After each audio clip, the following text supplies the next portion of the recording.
नई स्किन बनने के लिए जो स्कार टिश्यू है उसको हटाते हैं with the help of fractional CO2 laser, photo ageing. Fine lines अगर हैं तो भी आप CO2 लेजर करा सकते हैं। कितने सेशंस किसी भी पेशेंट को चाहिए होते हैं? सो मिनिमम हम एटलीस्ट 4 to 5 सेशंस देते हैं। अभी कभी अगर पेशेंट को थोड़ी सी रेडनेस ज़्यादा है या कुछ हल्का सा डिस्कम्फर्ट है तो हम उसके लिए ओरल टैबलेट्स भी दे देते हैं। आप सभी का बहुत स्वागत है नेशनल खबर में।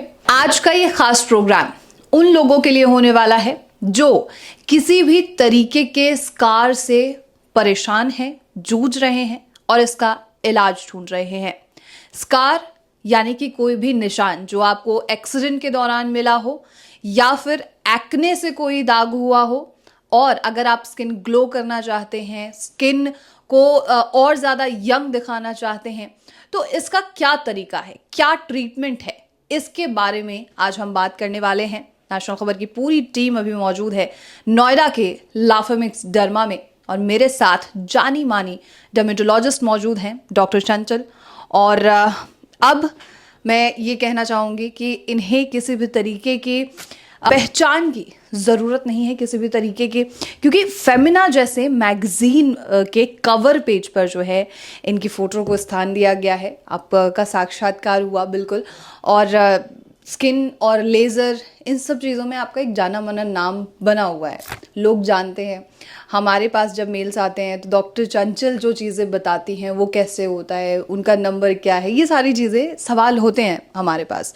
तो इसी कड़ी में हमारा सवाल आपसे यही होगा कि एक्ने के दाग या फिर किसी भी तरीके के स्कार जो होते हैं उनसे कैसे बचा जाए, उनका ट्रीटमेंट क्या है, इसके बारे में कुछ बता सकते हैं? राइट, एक्ने स्कार्स हो या एक्सीडेंटल स्कार्स हो जाते हैं, कई बार सर्जिकल स्कार्स, तो वो काफ़ी परेशान करते हैं पेशेंट को। बिल्कुल। और इसके लिए गोल्ड स्टैंडर्ड ट्रीटमेंट बताया जाता है वो है CO2 laser. CO2 fractional laser is the better word. और इसमें हम स्किन या स्कार को थोड़ा सा एब्लेट करते हैं। एब्लेट मतलब थोड़ा सा उसको अपर स्किन को हम फ्रैक्शनल CO2 की तरह हल्का सा डिस्ट्रॉय करते हैं। ओके, ताकि नई स्किन बन सके। ओके, सो नई स्किन बनने के लिए जो स्कार टिश्यू है उसको हटाते हैं with the help of fractional CO2 laser. और इस टेक्निक को जो है लेज़र रीसरफेसिंग भी बोला जाता है। Okay, yes. तो मतलब जैसे आप बता रहे हैं कि CO2 जो लेज़र है ये स्किन के लिए कितना कारगर है, जितने में आपने अभी फिलहाल स्कार के बारे में बात की, तो स्किन के लिए कितना कारगर हो सकता है? CO2 लेज़र में हम इंफ्रारेड इनविजिबल लाइट यूज़ कर रहे हैं 10,600 नैनोमीटर। ओके, जो हमारी स्किन में एब्जॉर्ब होता है थ्रू इंट्रासेलुलर एंड एक्स्ट्रासेलुलर जो वाटर होता है बॉडी में। ओके, जब ये एब्जॉर्ब होता है लेज़र तो ये स्किन को वेपोराइज करता है। This is the principle that we are working on CO2 laser. Okay, किन किन चीज़ों में हम इस प्रिंसिपल और CO2 लेज़र को यूज़ कर सकते हैं? अब जो है काफ़ी एडवांस CO2 आ गए हैं जिसमें हम ultra pulse CO2 laser use करते हैं या स्कैनर यूज़ करते हैं, ताकि जब हम स्किन को थोड़ा सा एब्लेट कर रहे हैं तब वो माइक्रो साइज्ड की एब्लेशन होती है, तो हीलिंग बहुत फास्ट होती है। ओके, किन किन कंडीशंस में हम इसको यूज़ कर रहे हैं? फॉर एग्जाम्पल दिस टेक्नोलॉजी को जिसमें बेहतरीन रिजल्ट आता है एक्ने स्कार। ओके, एक्ने जो है वो पहले परेशान करते हैं, ठीक हो जाते हैं तो स्कार छोड़ जाते हैं। Okay, so very good therapy for acne scars. फिर मैंने बताया जैसे सर्जरीज, जैसे सिजेरियन सेक्शन होता है कई बार, या फिर किलॉइड बन जाता है, जैसे आपकी सर्जरी हुई उसके बाद वहाँ एक मोटी किलॉइड बन जाता है, स्किन मोटी हो जाती है, उस पर भी ये काफ़ी अच्छा वर्क करता है with other injection therapy. Okay, accidental scar या बर्न स्कार हो जाता है तो स्किन जब हील हो रही है स्कारिंग हो जाती है। अगर हम CO2 लेज़र करते हैं तो वहाँ पर हीलिंग बहुत नीटली होती है। ओके, यस, सो ये इसके मेजर ट्रीटमेंट रहते हैं। उसके अलावा अगर हम जैसे लेज़र पील, आपने ग्लो का नाम लिया, ओके, कई हमने केमिकल पील हमने बहुत सुना है, लेकिन अगर हम CO2 करते हैं जिसमें माइल्ड CO2 यूज़ करते हैं तो एक लेज़र पील, एक स्किन बड़ी पतली सी निकल के आती है और जो न्यू स्किन बनती है जिसको हम बेबी स्किन बोलते हैं वो ग्लोइंग होती है। ओके, उसमें वाटर कैपेसिटी बहुत अच्छी होती है, होल्डिंग कैपेसिटी, तो वो ग्लो करते हैं। ओके, इसके साथ साथ मोल्स, वॉट, स्किन टैग्स भी रिमूव हो जाते हैं।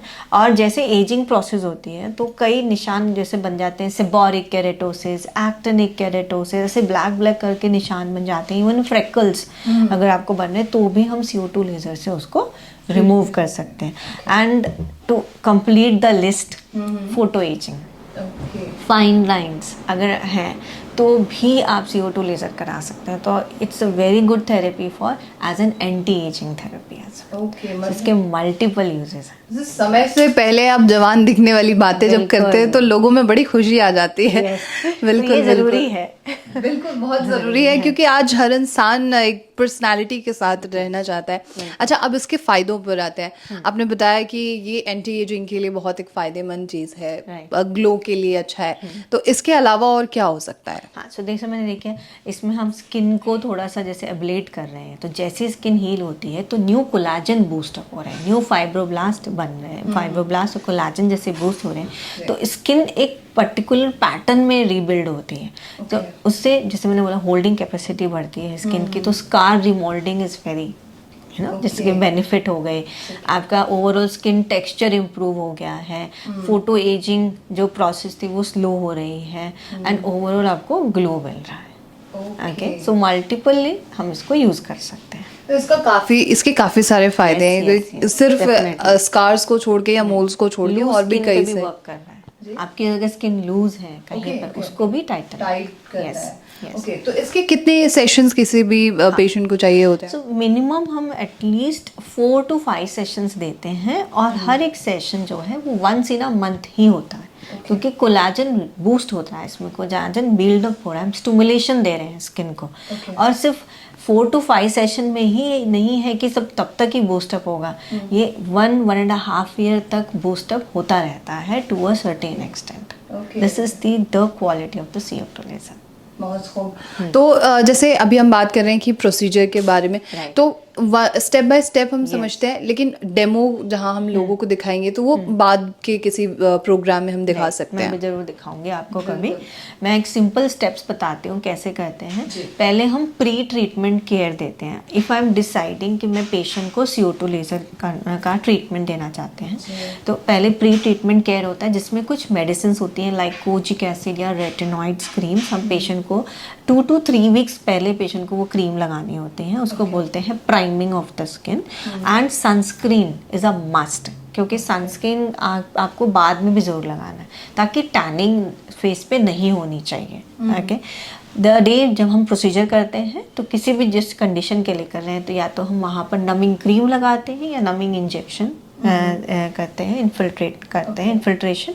और नमिंग होने के बाद जैसे नमिंग हमने क्रीम लगाई तो 30 to 40 मिनट्स का नमिंग सेशन रहता है। उसके बाद हम CO2 लेज़र को धीरे धीरे स्क्वायर फॉर्म में लेज़र दिखता है और प्रोसीड करते हैं। ओके, जब हम लेज़र कर लेते हैं उसमें कुछ जैसे मैंने बोला स्क्वायर से निशान बनते हैं, हल्की सी बर्निंग होती है क्योंकि लेज़र जो है वो आपके फेस पे आए, तो हम आइस पैक करते हैं immediately. And what you see at the end is a redness on your face. Okay, क्योंकि हम हल्का सा ट्रॉमा दे रहे हैं स्किन में, माइक्रो चैनल्स ट्रॉमा है। और फिर पोस्ट केयर बहुत matter. So it's a very simple procedure, numbing cream, laser and care, ice pack आपको लगाना है बहुत अच्छे से। ओके, तो इसमें मतलब कितना समय लगता होगा एक सेशन में? अगर मैं एग्जांपल लेती हूँ एक्नेस का जो बहुत कॉमनली आता है, तो 40 मिनट्स का मैं नमिंग कराती हूँ, और फुल फेस अगर मैं करूँ तो 20 मिनट्स का प्रोसीजर है। ओके, मतलब ये टोटल 20 मिनट के प्रोसीजर 1 hour का होगा। 40 + 20 मिनट 1 hour का प्रोसीजर होगा आपका। हाँ जी। तो अब आते हैं कि पोस्ट प्रोसीजर के बारे में बात करते हैं कि क्या क्या उन्हें ध्यान रखना चाहिए। बहुत इंपॉर्टेंट है पोस्ट केयर। और पोस्ट के आपका जैसे मैंने बोला इसमें आपकी लेयर रीसर्फेसिंग हो रही है स्किन की। सो नेक्स्ट बाय इवनिंग या नेक्स्ट डे हल्का सा ना क्रस्टिंग बनती है फेस पे। ओके, जो ब्राउनिश कलर की दिखती है। So that we have given a good amount of CO2 on your face. Now patient has to apply the healing cream जो पेशेंट को एडवाइस किया जाता है। मॉइस्चराइज़र वेरी इंपॉर्टेंट, बिकॉज जब हम स्किन में CO2 कर रहे हैं तो ड्राइनेस आती है, स्किन पील ऑफ होती है आपकी, तो मॉइस्चराइज़र बहुत अच्छे से करना है, उससे हीलिंग टेंडेंसी अच्छी होती है। एंड वेरी इंपॉर्टेंट है सन प्रोटेक्शन, क्योंकि जो स्किन निकल के नई स्किन बन रही है, अगर उसको सन प्रोटेक्शन नहीं दिया तो वो ब्लैक हो जाएगी। ओके, सो हमें ब्लैकनेस नहीं करनी है, स्किन में ग्लो लाना है, तो sun protection is a must. So ये आपको सारी चीज़ें फॉलो करनी है। कभी कभी अगर पेशेंट को थोड़ी सी रेडनेस ज़्यादा है या कुछ हल्का सा डिस्कम्फर्ट है तो हम उसके लिए ओरल टैबलेट्स भी दे देते हैं। ओके, सो इसको फॉलो करना है and with in 4 to 5 days बिल्कुल नॉर्मल स्किन हो जाती है। डिपेंडिंग हमारा इंडिकेशन क्या है, अगर ज़्यादा दिया है तो हम 7 डेज तक पेशेंट को बोलते हैं, और अगर मैंने सिंपल लेज़र पील किया है तो 3 to 4 डेज का पेशेंट को केयर होता है। एंड देन पेशेंट उसके बाद कोई भी सीरम लगाएगा तो 3 to 7 डेज के बाद, within 3 to 7 days only moisturiser, sunscreen is a must. Okay, thank you so much doctor Chanchal. Thank you, thanks a lot. तो ये थी पूरी जानकारी CO2 लेज़र को लेकर। और अगर आप भी किसी भी तरीके के स्कार से बहुत ज़्यादा परेशान हैं और इलाज लेना चाहते हैं, इसका ट्रीटमेंट कराना चाहते हैं, तो आप करा सकते हैं। और उसके बाद आप जो भी रिजल्ट्स होंगे वो हमसे साझा ज़रूर कीजिए। और ऐसे तमाम खबरों के लिए आप नेशनल खबर के साथ बने रहिए।